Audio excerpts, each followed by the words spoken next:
Today we're going to take a look at two versus L1 Reimu comps, one with Bikini Yukari and one with Sleepy Yukari. We're going to compare these two farming teams and see how the developers made it so Yukari is worth 5 other characters in this stage. The enemies in this stage have 3 gauges, which basically means we have to kill them 3 times. In the first gauge, they're both weak to sun and water, which is very good for Yukari because she has lots of water and sun, so she can break their barriers quite easily. Aya also has a bunch of sun breaks, which are helpful. It's now turn 3, we've used 1 of Yukari's spell cards and 2 of Aya's spell cards to full break the enemies.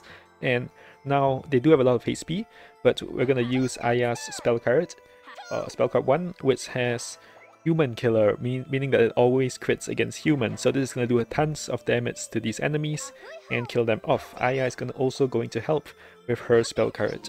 I'm going to speed this up because Yukari does like to take her time showing off, but just look at how much damage an unawakened Yukari does with just her spell card.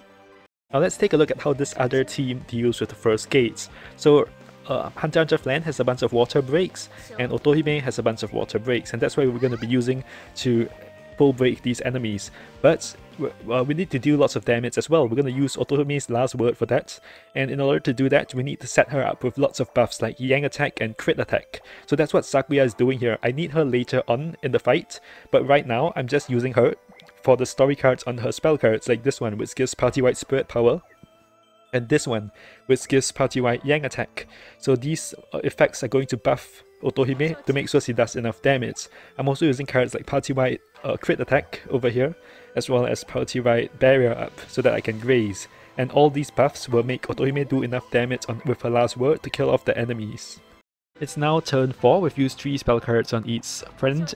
We took an extra turn compared to the other comp, but that's okay. We set up Otohime now, so we take a look at the buffs. She has 10 crit attack, 8 Yang attack and 7 Yang defense. You'll notice she has 8 turns of Yang attack because the enemies have a gimmick where every turn they give you -1 Yang attack but extend the duration of your Yang attacks to 9 turns. These buffs ensure that I have enough damage to consistently kill off these enemies. I had to use Otohime's last word because besides Yukari, there aren't really any characters that have enough damage to kill off these enemies with just their spell cards. Now let's check back on Yukari and Aya. On the second gauge, the enemies inflicted boost luck as well as grace luck on both my friends, but Yukari doesn't care because her skills can just remove those lucks.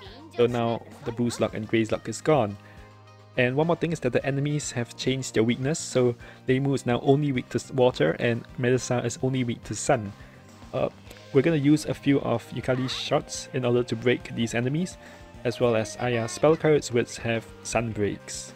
As well as Yukari's spell card 4 of course. So now it's turn 7, we spend 3 turns breaking these enemies. Melissa still has 3 barriers left, but that's okay. We're going to be using Yukari's spell card 3 here with the Mega Flare card which boosts sun damage to kill them off, and Aya is going to be using her last word which has 3 sun breaks, so that's going to full break Melissa and then we're going to kill her in the same turn. This team can work without any awakenings on Aya as well because Yukari will come in to finish off the enemies if Aya doesn't do enough damage. Now let's go back to Flanger and friends. So they will be boost locked and grace locked because of the enemy skill like we mentioned earlier, and this is very bad because grace lock means that you can't graze, so we'll get one shot by the enemies, and in order to get rid of that we're gonna switch out. As for Otohime, she will be staying in. She has the ability to remove the grace lock by next turn because of her passive as well as her skill, so she can remove 2 locks from herself. And right now she has damage from humans down from this story card, so she will be able to tank a hit this turn. Additionally, I will be debuffing the enemy's Yang attack by using this story card on both of the enemies from both Bluemu as well as Yukari, so that I can ensure that Otohime survives. The plan now is to full break the enemies and then kill them using Yukari's last word, which is mostly water, hits killers, and will have no problems killing them with the right setup. And I do have lots of breaks, from Bluemu's sun breaks to Yukari's water breaks to even Otohime, who will be able to break some of the enemy's barriers with her shots once she's no longer boost locked next turn. But the problem is I have to wait for 5 turns because I need to switch back to the backline to Sakuya and Hunter Flan immediately after killing these enemies. So I basically need to stall a little bit with cards like Moria Anniversary and full break them in 4 turns and then kill them on the 5th turn, so on the 6th turn I can switch back to the back line. Note that Blue Moo is not required here. Yukari has a skill which can inflict 3 burn onto Marisa, and then she can break that burn with her spell card, which breaks burn. So, Blue Moo can actually be replaced with any character that can break 4 sun barriers in 4 turns, which almost anyone can do, like Oku or L1 Reimu. It has been 4 turns and now I've full broken all the enemies. I've set up Yukari a little bit, and you'll notice that I did not give her any yin attack because the enemies have a skill which gives you -8 yin attack every turn. So if I try to buff my yin attack, I'll end up with negative yin attack. This is important because I will have to work around that enemy skill again later on. For now, I can just use Yukari's character ability, last word, pre-effect and skills to buff her yin attack within 1 turn. Yukari can reach 7 yin attack in 1 turn, and along with the crit attack and yin defense buffs, it's more than enough to kill off these enemies. Back to Yukari and Aya. You'll notice the enemies now have no barriers. You cannot full break them, you cannot drop their defense via full break, so you have to find a way to deal enough damage to them and kill them off. So thankfully Yukari's last word will be able to do that with the help of Aya's Yang defense down skill. But I will have to wait 1 turn because I am boost locked and spell card locked, so I have to wait 1 more turn for Yukari's skill to be ready so that I can remove both of those locks. But now I can use Yukari's other lock removal, and both her boost lock and spell card lock will be removed, and she will be able to boost and use her last word with the help of Aya's Yang defense down skill, which will kill off the enemies. Without Yukari's lock removal, the stage becomes a lot more difficult and takes a lot more turns. But that's not all. To make sure that you couldn't farm this stage efficiently without Yukari, the developers added lots of bullet type resists to these enemies, and since you can't full break them, you can't remove these resists. So there's only a handful of characters that can actually damage these enemies. This is the main reason why a lot of people can't even clear the stage as well. The locks you can get around by switching in your characters, but you still need someone that is able to kill off these 2 enemies with their huge health pools and defense values without full breaking them. Underflan is one of the characters that could possibly kill off these enemies with her powerful last word, but the problem is the -8 yin attack every turn. I cannot full break these enemies, so they will be using that skill all the time. What I can do is use some yin supports like Sakuya's yin attack up skill and Mei Ling's yin attack up skill on the next turn so that I can boost my yin attack and kill them even with the -8 yin attack. I can also use cards like Underworld Party Knight, which is going to debuff the enemy's yin defense and crit defense, as well as Behind the Bullets Reimu, which is going to debuff all the enemy's yin defense.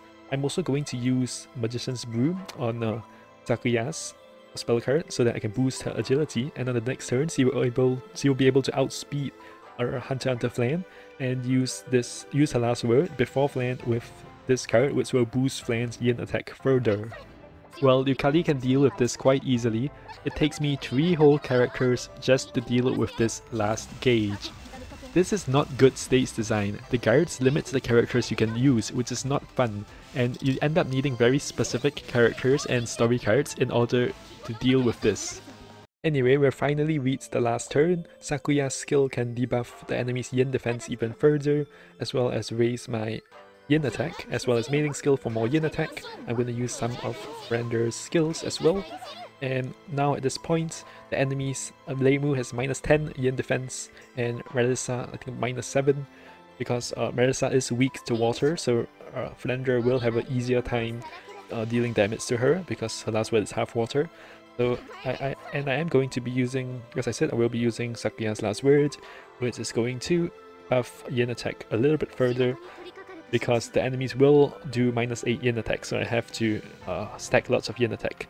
So I have 5 yin attack now. I have another one from Sakuya's story card, Mansion of Memories. I'm going to have 4 from here, so that's 10 yin attack, plus another 4 from these barriers, so that's 14 yin attack. The cap, and then the enemy is going to do -8, so that's going to be 6 yin attack total once you minus that off, which will be enough to oh, and another 2 yin attack from this story card. So I will have 8 yen attack even after the enemies minus 8 yen attack. And I'm not memeing here, I don't have any other characters that can get around these bullet type resistances. This is my best option for farming this stage. If you don't have Bikini Yukari, your options here are really limited. You can use Hunter Sakuya or Gardener or Otohime, but it didn't really make sense for me to use Otohime here because I would have to awaken her. And that's about it, so good luck farming the stage or even clearing it. To summarize, her last word is the only one that can kill off the enemies without any support if she's fully awakened, or if she's not awakened with 2 Yang defense down as support. Her skills remove 2 locks to the whole party, and the locks in this stage comes in pairs, so that's just perfect. Otohime only removes 1 lock to the party, so that's kinda useless in this stage. And her all targeting spell card can nuke the first 2 gauges, and of course her elements are perfect for the enemy weaknesses.